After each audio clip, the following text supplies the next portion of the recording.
வணக்கம். இலங்கை செய்திகளுடன் நான் நிரோஷன். விரிவான செய்திகளுக்கு முன் தலைப்புச் செய்திகள்.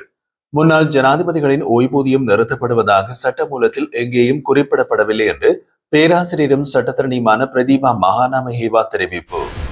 25 நடப்பு பாராளுமன்ற உறுப்பினர்கள் மற்றும் 100 முன்னாள் நாடாளுமன்ற உறுப்பினர்களுக்கு விடுக்கப்பட்டுள்ள எச்சரிக்கை. இந்திய பிரதமரின் இலங்கை விஜயத்தில் கையெழுத்திடப்பட்ட பாதுகாப்பு ஒப்பந்தத்தை மக்களுக்கு வெளியிட முடியாதது குறித்து சிவில் சமூக செயற்பாட்டாளரான நாகானந்த கொடித்துவக்கு சந்தேகம்.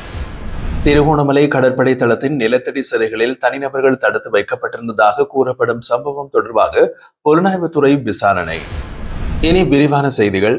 முன்னாள் ஜனாதிபதிகளின் ஓய்வூதியம் நிறுத்தப்படுவதாக இந்த சட்டத்தில் எங்கேயும் குறிப்பிடப்படவில்லை என்று பேராசிரியரும் சட்டத்தரணியுமான பிரதீபா மகாநாமஹேவா தெரிவித்தார். இது பற்றி அவர் மேலும் கூறுகையில் 1986ஆம் ஆண்டு பிரசுரிக்கப்பட்ட 4ஆம் இலக்க ஜனாதிபதிகளின் உறுதி சட்டத்தில் காணப்பட்ட முன்னாள் ஜனாதிபதிகளுக்கும் அவர்களது விதவை மனைவிகளுக்கும் வழங்கப்பட்ட சில நலத்திட்டங்களே புதிய சட்டமூலத்தின் மூலம் ரத்து செய்யப்படுகின்றன என்றார். அத்துடன் இத்தகைய கொடுப்பனவுகள் எதிர்காலத்தில் ஒருங்கிணைந்த நிதி அமைப்புக்கு பெரும் சுமையாக மாறக்கூடிய சூழ்நிலை உருவாகும் என்பதால் அவற்றை கட்டுப்படுத்தும் நோக்கில் இந்த மாற்றங்கள் முன்மொழியப்பட்டுள்ளதாக தெரிவித்துள்ளார்.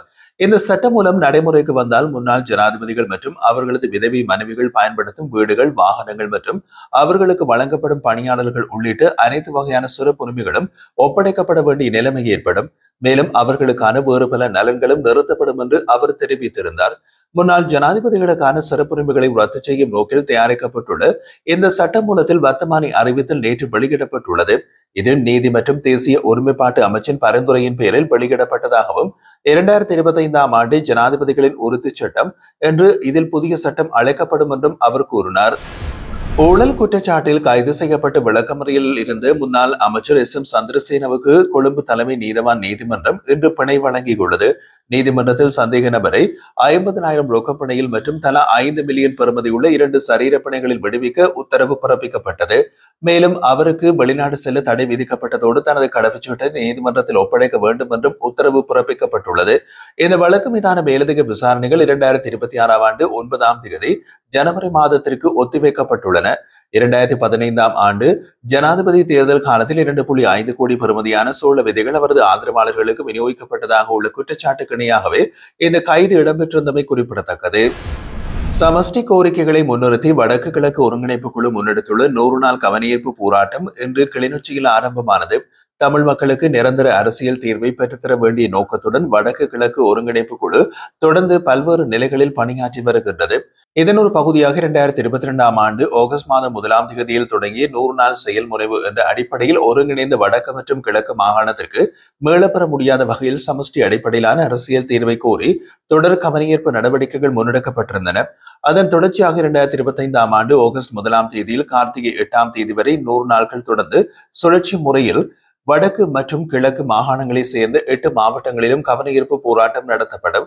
இந்த 100 நாள் நடவடிக்கையின் தொடக்கமாக இன்று காலை 9:30 மணிக்கு கிளிநொச்சி மத்திய பேருந்து நிலையம் அருகே முதல் கவனஈர்ப்பு போராட்டம் முன்னெடுக்கப்பட்டது.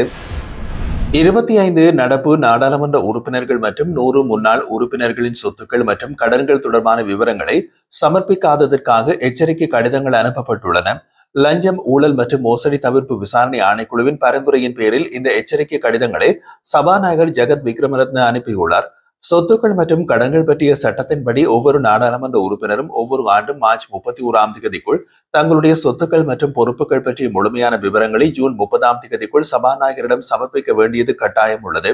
இந்த ஆண்டுக்கான விவரங்களை ஜூன் 30ஆம் தேதி வரை சமர்ப்பிக்க தவறியவர்களுக்கு ஜூலை 1 முதல் ஆகஸ்ட் 31 வரையிலான காலத்திற்குள் தகவல்களை சமர்ப்பிக்க வேண்டும்.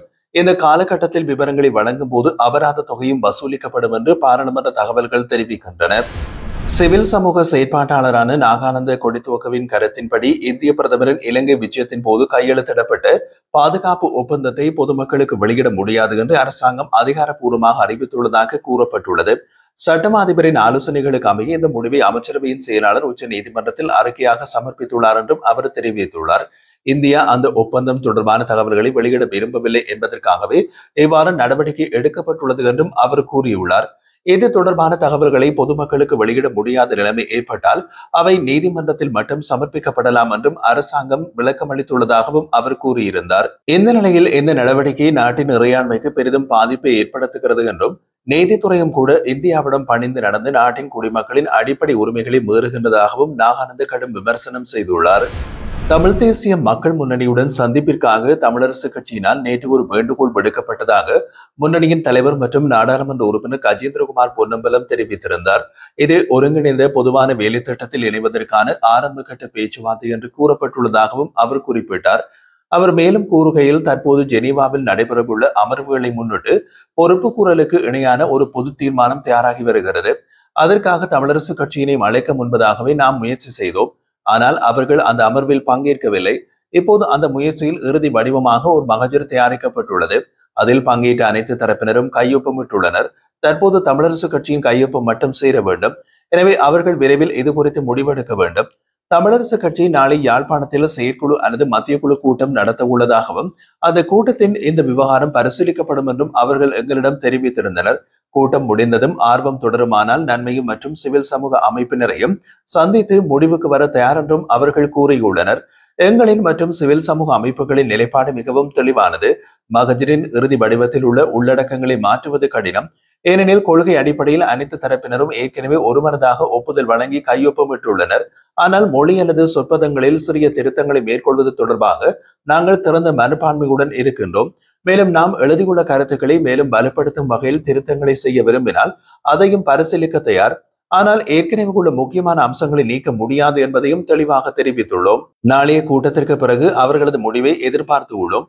எதுவாக இருந்தாலும் ஞாயிற்றுக்கிழமைக்கு பிறகு அந்த மகஜர் வெளியிடப்படுவதில் தாமதம் செய்ய முடியாது என்றும் கஜேந்திரகுமார் பொன்னம்பலம் உறுதியாக தெரிவித்தார். திருகோணமலை கடற்படை தளத்தின் நிலத்தடி சிறைகளில் தனிநபர்கள் சட்டவிரோதமாக தடுத்து வைக்கப்பட்டிருந்ததாக கூறப்படும் சம்பவம் தொடர்பில் குற்றப்புலனாய்வுத்துறை விசேட விசாரணைகளை ஆரம்பித்துள்ளது. இந்த சம்பவத்துடன் தொடர்புடைய முன்னாள் கடற்படை தளபதிகள் பலரிடமிருந்து வாக்குமூலங்கள் பெறப்பட உள்ளதாக தகவல்கள் தெரிவிக்கின்றன. இதேவேளை கேகாலை மாவட்டத்தை சேர்ந்த சாந்த பண்டார் என்ற நபர் காணாமல் போன விவகாரம் தொடர்பாக முன்னாள் கடற்படை தளபதியான நிஷாந்த உலுகேத்தனே கைது செய்யப்பட்டு தற்போது விளக்கமறியலில் வைக்கப்பட்டுள்ளார். தொடர்ந்து நடத்தப்பட்டிருந்த விசாரணைகளின் போது திருகோணமலை கடற்படை தளத்தில் அமைந்துள்ள தன்யன் மற்றும் ஹான்சைட் எனப்படும் நிலத்தடி சிறைகளின் செயற்பாடுகள் குறித்து உலகத்தன முக்கிய தகவல்களை வழங்கியுள்ளதாக குறிப்பிடப்படுகிறது. அவர் கடற்படை புலனாய்வு இயக்குநராக இருந்த காலத்தில் இந்த சிறைகளில் சட்டவிரோதமாக நபர்கள் தடுத்து வைக்கப்பட்டதாகவும் அப்போதைய கடற்படை தளபதிகள் இதனை பற்றி அறிந்திருந்ததாகவும் விசாரணைகள் மூலம் தெரிய வந்துள்ளது. நிஷாந்த உலகத்தின் அளித்த வாக்குமூலத்தின் அடிப்படையில் அந்த காலப்பகுதியில் கடற்படை தளபதிகளாக அட்மிரல் சோமதிலக திசாநாயக்க மற்றும் அட்மிரல் திசர சமரசிங்க பணியாற்றியிருந்ததாக தெரிய வந்துள்ளது. அதே நேரத்தில் ரியர் அட்மிரல் ஜெயநாத் கொலம்பிகை திருகோணமலை கடற்படை முகாமின் கிழக்கு தளபதியாக செயற்பட்டிருந்ததாகவும் கூறப்பட்டுள்ளது. மேலும் திருகோணமலை கடற்படை மற்றும் கடல்சார் கல்வி நிலைய வளாகத்திற்குள் அமைந்திருந்த நிலத்தடி சிறைகளில் ஆய்வு மேற்கொள்வதற்காக சோமதிலக திசாநாயகவிடமிருந்து அனுமதி பெறப்பட்டிருந்ததாகவும் தகவல்கள் வெளியாகியுள்ளன.